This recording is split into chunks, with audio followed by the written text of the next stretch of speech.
사랑은 집에 가서 하시고 예배 시간에 예배에 충실하세요. 5월달은 가정의 달입니다. 우리가 강단에서 이런 말 하는 거 가정의 주일이기 때문에 서로 사랑하라고 샘나서 하는 소리입니다.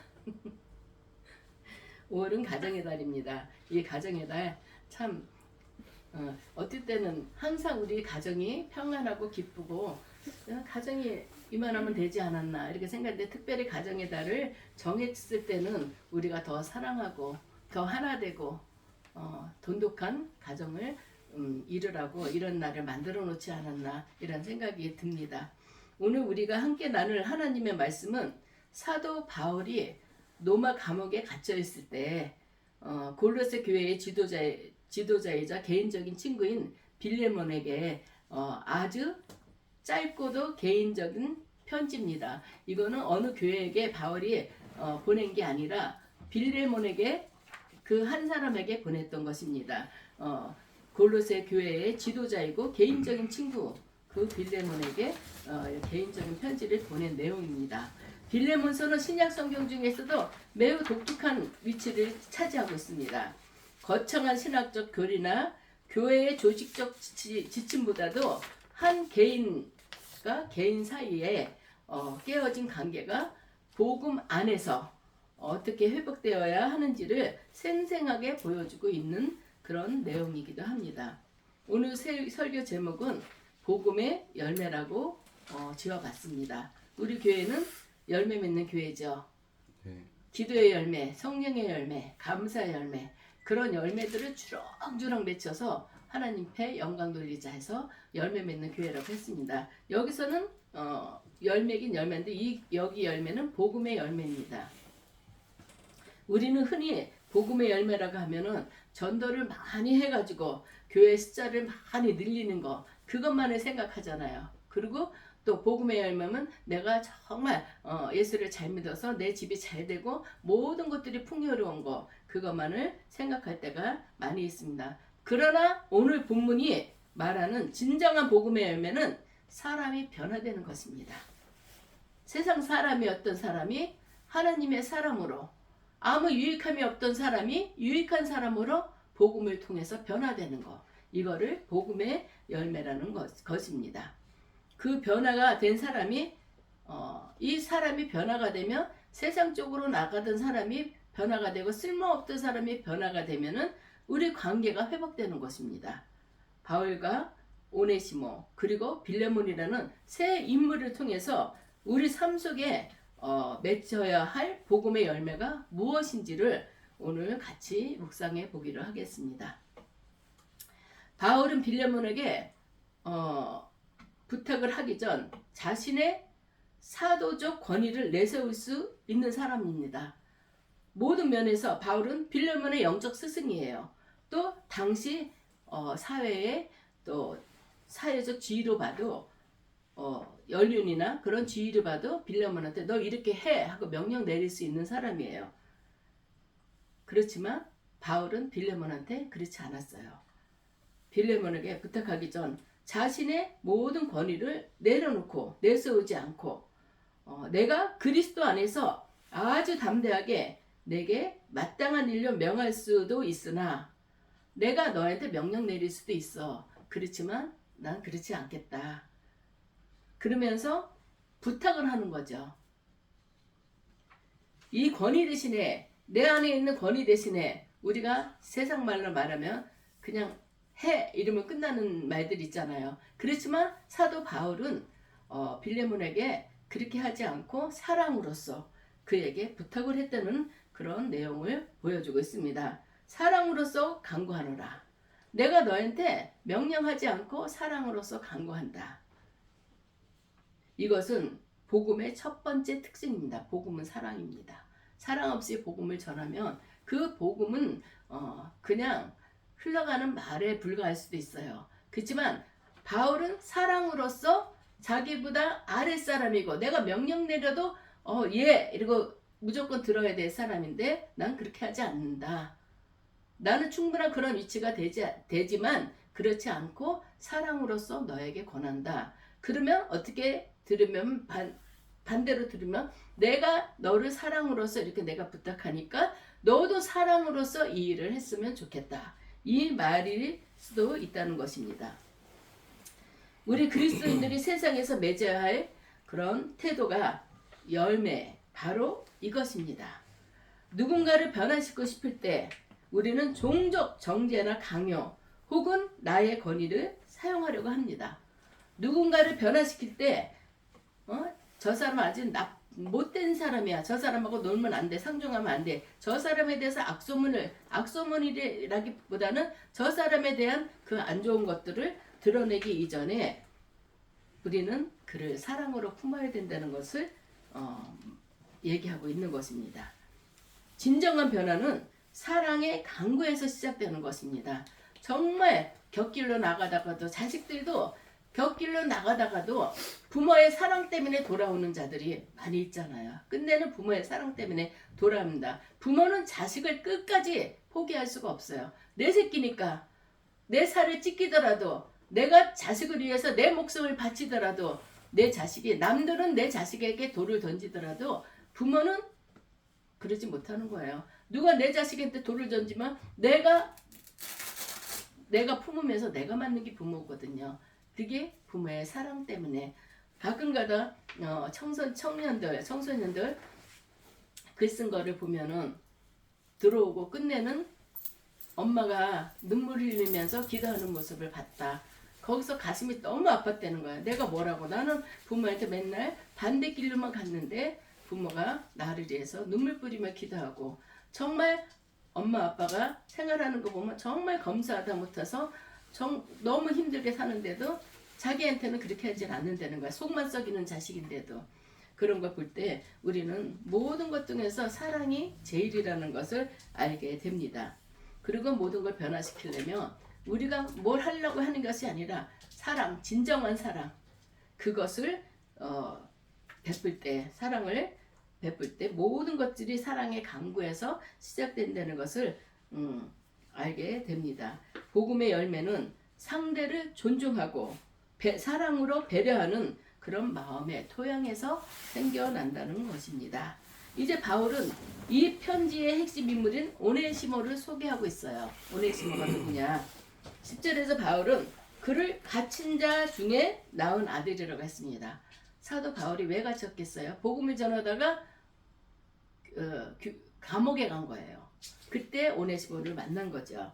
오네시모가 누구냐면은 빌레몬이라는 사람의 바울이 빌레몬에게 편지를 썼잖아요. 빌레몬이라는 사람의 노예였어요. 그런데 이 빌레몬이라는 그 주인이고 오네시모는 노예였는데 빌레몬에게 재산상의 손해를 입히고 도망친 죄수였어요. 이 시대에 노마법에 따르면은 노예가 주인의 물건을 훔치고 도망가거나 물질에 손해를 끼치면은 잡히면 사형에 처해요. 이런 위험한 상태였어요. 그때 오네시모가 바울을 만난 거죠. 그래서 바울의 복음을 듣고 이 사람이 변하게 된 겁니다. 이 변하게 된 것은 바울이 오네시모를 죄인 취급하지 않고 노예 취급하지 않고 사랑으로서 이 사람을 말을 들어주고 이 사람을 품었을 때 이 사람이 변해졌다는 것을 우리는 알아야 되겠습니다. 바울이 감옥에서 오네시모에게 사랑으로 전했을 때 놀라운 일이 생긴 거죠. 복음이 그를 변화시켰다는 거. 우리는 이거를 11절에 보면 아주 기가 막히게 묘사를 하고 있습니다. 그가 전에는 빌레몬에게 바울이 편지를 쓴 거죠. 빌레몬에게 이렇게 얘기를 했습니다. 그가 전에는 네 밑에 있었을 때 너한테 유익함이 하나도 없었다. 그렇지만 이제는 이 오네시모가 너나 나나 모두에게 유익하다. 여기 빌레몬에게 이렇게 편지를 썼습니다. 그러니까 너도 이 사람을 용서해줘라. 그 내용이죠. 오네시모라는 이름의 뜻은 유익한 자예요. 근데 유익한 자가 유익한 행동을 하지 못할 때 우리 뭐라고 그러죠? 저거 이름값도 못해. 이러죠. 이름값도 못했던 오네시모였습니다. 그렇지만 바울을 만나고 나서 이 사람이 너나 나한테 유익하다. 이름값을 한다. 이거죠. 우리가 보면은 주위에도 보면은 정말 이름은 멋져요. 그럴듯해요. 근데 하는 거 보면은 아주 그냥 정말 밑바닥 인생처럼 하는 사람들, 그런 사람들이 양아치라 그러죠. 그런 사람들이 너무 많아요. 그런 걸 보면은 참 아유 이름값도 못하네. 그렇지만 하나님은 그 사람도 불쌍히 여기고 긍휼히 여길 거예요. 그래서 누군가가 그 사람한테 복음을 전해서 그 사람도 주님 품으로 돌아오길 원하실 거라는 걸 우리는 항상 생각을 해야 됩니다. 복음의 핵심, 우리가 복음의 핵심이 사람으로 사람을 변화시키는 것, 이것이 복음의 핵심이에요. 복음은 쓸모없는 인생을 가치 있는 인생으로 바꿔줍니다. 파괴적인 관계를 건설적인 관계로 바꿔주기도 합니다. 우리 주변에 저 사람은 절대 안 변해. 지구가 반쪽이나 해도 저 사람은 안 변할 사람이야. 그런 사람들이 있어요. 그렇지만 그 사람도 우리가 포기하면 안 된다는 거죠. 무익한 존재처럼 느껴지는 사람이 있을지라도 그 사람에게도 복음을 우리는 전해야 됩니다. 복음을 전할 때 오네시모를 변화시키는 것처럼 그 사람도 유익한 존재로 거듭날 수 있다는 것을 우리는 항상 기억해야 됩니다. 오늘 이 말씀을 통해서 빌레몬에게 네 돈을 떼어먹고 갔던 너한테 제선상의 손해를 깨치고 간 사람이지만 그땐 너한테 유익하지 않았다. 그렇지만 지금은 이 사람이 너한테나 나한테나 유익한 자가 됐다. 이런 것처럼 복음을 접했을 때, 복음을 전했을 때 그 복음만 전한 게 아니라 그 안을 그냥 전한 게 아니라 예수 그리스도의 사랑을 가지고 전했을 때 이 사람이 변화됐다는 것을 우리는 알게 됩니다. 바울은 이제 빌레몬에게 어려운 부탁을 하는 거예요. 오네시모를 내가 너한테 돌려보내겠다. 그러니까 그를 용서해서 받아달라. 너한테 재산상에 많이 불이익을 끼치지만 그렇지만 그를 이 가나에 고발하지 말고 그를 용서해서 받아달라. 성경 말씀에 보면 이후로는 종과 같이 대하지 아니하고 종 이상으로 사랑받는 형제로 둘 자라. 이렇게 얘기했습니다. 나의 노예였어요. 나의 노예였는데 내 재산을 축을 내고 손해를 입히고 도망갔어요. 도망간 자가 도망갔는데 바울이 빌레몬에게 편지를 써갖고 예전에는 너에게 무익한 자였지만 이제는 너와 나에게 유익한 자라. 그러니까 이 사람을 용서해달라고 보내면서 하는 말이 이후로는 종과 같이 대하지 말고 종 이상으로 곧 사랑받는 형제로 두라. 이게 말이 됩니까? 여러분 이 말이 된다고 생각해요? 내 노예였어요. 내 종이야. 내 종인데 그것도 범죄를 하고 도망갔던 종을 다시 나한테 보내면서 용서해라. 용서는 할 수 있겠죠. 그렇지만 이제는 노예가 아니다. 사랑하는 형제처럼 해라. 이렇게 얘기를 한 거예요. 그러면 어이가 없지 않을까요? 내 노예 보고 형제라고. 이거 뭐야? 아주 사람을 무시해도 바울 선생님은 나한테 이게 뭐야? 아무리 능력 있고 그런 분이라고 하지만 내 종 보고 내 형제처럼 사랑하라고 또 그를 사랑받는 형제로 만들라고 도망간 내 종인데 내가 당장 신고만 하면은 저 사람은 사형당하는데 용서해주는 것도 감지덕지지 너무 부탁이 과한 거 아니야? 이렇게 생각할 수도 있습니다. 당시 노예 제도는 견고한 사회적 틀 안에서 만들어졌기 때문에 주인에게 손해를 입히고 도망간 노예는 사형당한다고 그랬죠. 근데 그런 사람을 형제로 대접하라는 것은 혁명적인 선포예요. 혁명적 선포죠. 복음의 열매는 사회적 계급, 빈부격차, 과거의 상처를 뛰어넘어서 서로를 그리스도 안에서 한 가족으로 인정하는 것입니다. 복음의 열매는 그거를 하지 않고 내가 열매를 맺는다는 것은 어려운 일이죠. 빈부, 너는 천한 자야. 근데 내가 너를 어떻게 복음을 전할 수 있지만 너랑 나랑 똑같다고 레벨이 똑같다고 할 수 있겠어? 이건 아니다. 이렇게 생각하면 복음을 못 전하죠. 저 사람 옛날에 나한테 어떻게 한 사람이야.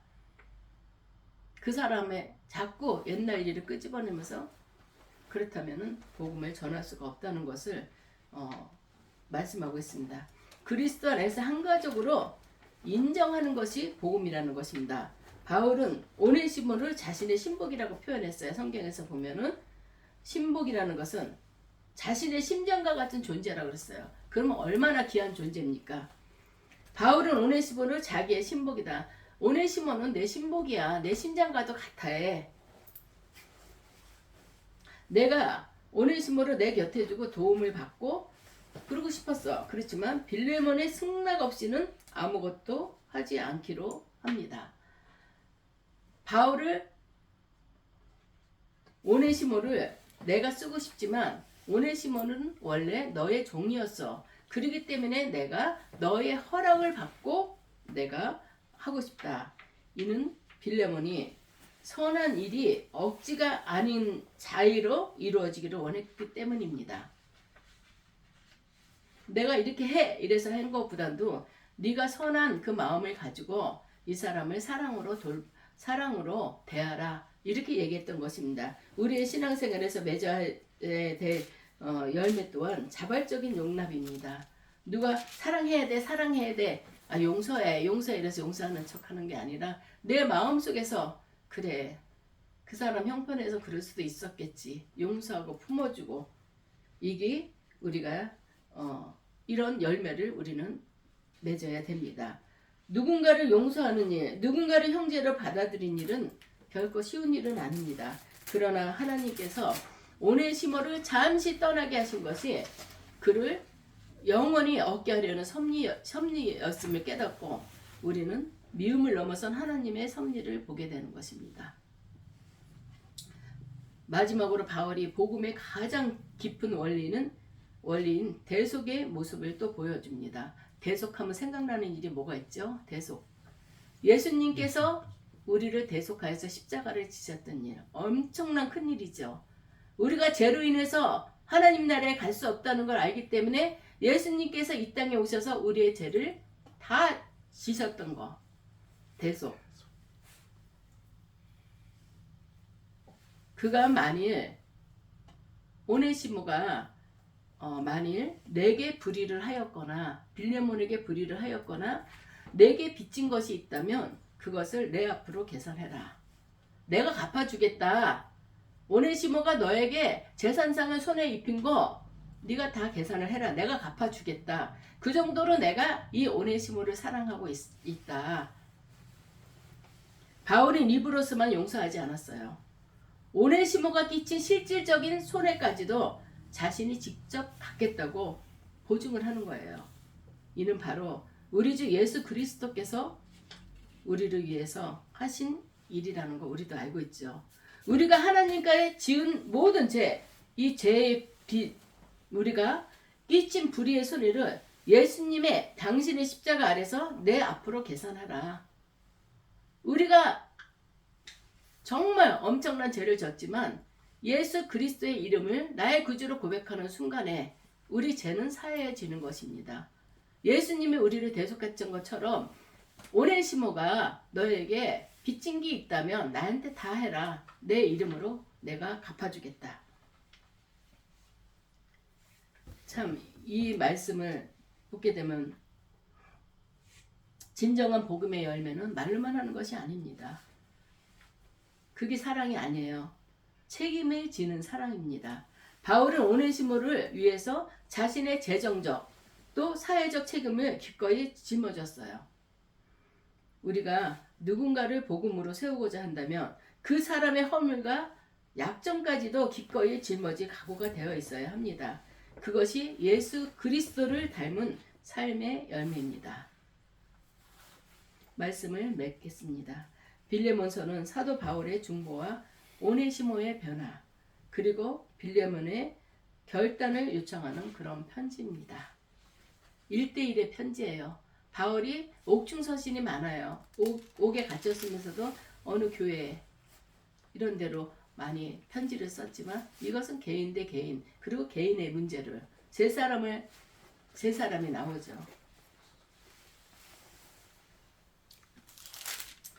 오늘 우리의 삶 속에서도 오네시모와 같은 존재들이 있을 수 있죠. 나에게 상처를 준 사람, 도저히 용서할 수 없는 그런 사람이죠. 그런 사람도 있을 거예요. 혹은 사회적으로 소외된 사람들입니다. 복음은 우리에게 묻습니다. 너는 그를 형제로 받아들일 수 있겠느냐? 네가 복음을 전한다 하면서 네가 너한테 손에 끼치고 너를 정말 괴롭게 하고 너를 너무 정말 마음속 깊은 곳까지 상처 준 사람, 영혼의 상처를 준 사람까지 너 사랑할 수 있겠냐?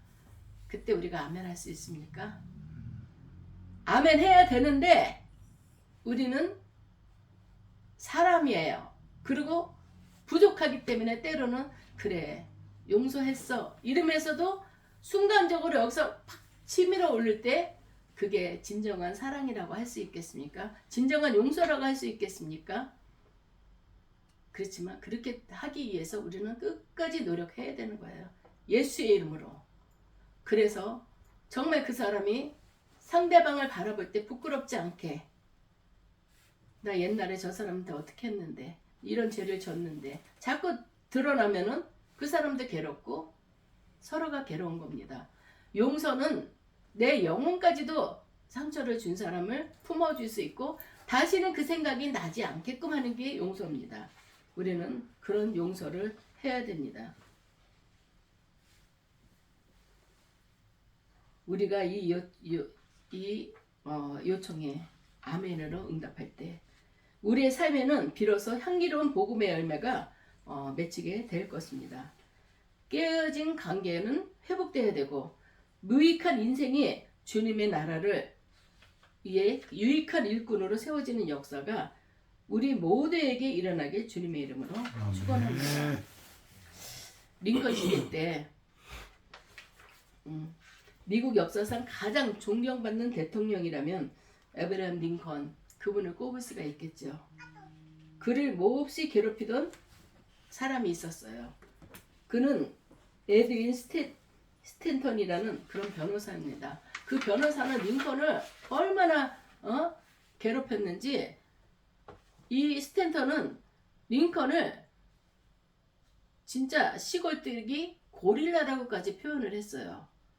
그리고 링컨에 대해서 함부로 말을 해댔고, 근데 세월이 흘러서 링컨이 대통령이 되었을 때 그는 가장 중요한 직책 중 하나인 국방부 장관 자리 누구를 앉힐지 많이 고민을 했어요. 그랬는데 놀랍게도 링컨은 그 스탠턴 그 사람을 추천을 한 거예요. 그 주위에서는 대통령님, 이 사람은 대통령님을 엄청 무시했고 정말 말도 함부로 했고 대통령을 너무 힘들게 했던 사람입니다. 이런 사람을, 대통령을 무시했던 사람을, 무시하는 사람을 국방부 장관으로 앉힌다는 건 말이 되지 않습니다. 그랬더니 그분은 링컨 대통령이 웃으면서 나도 그 사람이 나 미워한 거 다 알아. 나 싫어한 거 다 알아. 나한테 독설 품었던 거 다 알아. 나 무시한 거 다 알아. 그렇지만 이 사람이 그 자리에는 적합한 사람이야. 나랑 1대1을 관계에서는 그 사람이 그렇게 했을지 몰라도 국방부 장관 자리에는 이 사람이 적격자야. 적임자라고. 그러면서 이 사람 같은 사람 없다. 그러면서 국방부 장관 자리에 올렸습니다.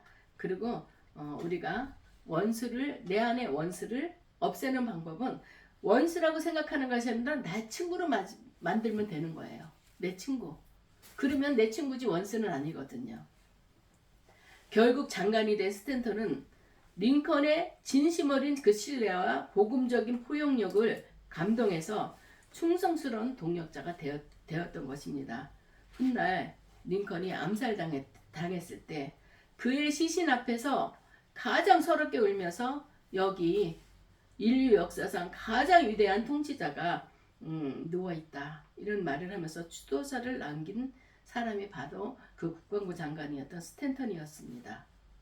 바울이 오네시모를 위해 빌레몬에게 중보했던 것처럼 링컨의 표용은 무익한 원수를 유익한 동력자로 바꾸는 일을 했습니다. 오늘 이 말씀을 통해서 우리에게 정말 내 가슴을 아프게 하고 힘들게 하고 그런 자들을 내 마음으로 품고 이 사람들이 품었을 때 유익한 자가 된 것처럼 유익한 동력자가 된 것처럼 우리도 그렇게 해서 복음의 열매를 맺는 우리 성도님들이 되기를 주님의 이름으로 축원합니다. 기도하겠습니다. 할렐루야. 살아계신 아버지 하나님 주님의 은혜를 진실로 감사드리옵나이다. 오늘 빌레몬서를 통해서 복음이 어떻게 한 사람의 인생을 바꾸고 깨어진 관계를 회복하는지를 깨닫게 하시니 감사합니다. 우리 또한 누군가가 오네시모였고 하나님의 은혜로 유익한 자가 되었음을 잊지 않게 하옵소서. 이제는 우리가 바울처럼 중보하고 빌레몬처럼 용서하는 자들이 되게 하옵소서. 우리 삶의 모든 현장에서 복음의 열매가 풍성히 맺히게 소망하며 우리를 위해 모든 죄를 대신 지신 예수 그리스도 이름으로 감사하며 기도드리옵나이다. 아멘. 아멘.